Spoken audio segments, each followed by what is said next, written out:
इस तीनों चीजों में वाजिब किसी न किसी दर्जे में कामयाब हो गया।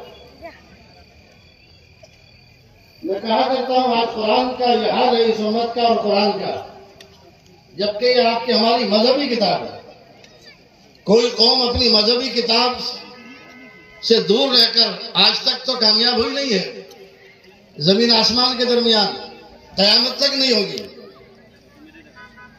कोई भी कौम अपने आखिरी नबी और अवतार के तरीके को छोड़कर कामयाब होना चाहे, आज तक कोई कौम कामयाब नहीं हुई।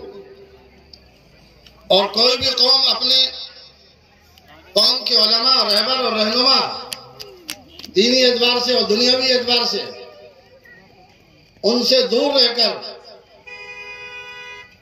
कोई कौम तो दूर की बात है, एक छोटा सा महल्ला भी कामयाब नहीं हो सकता।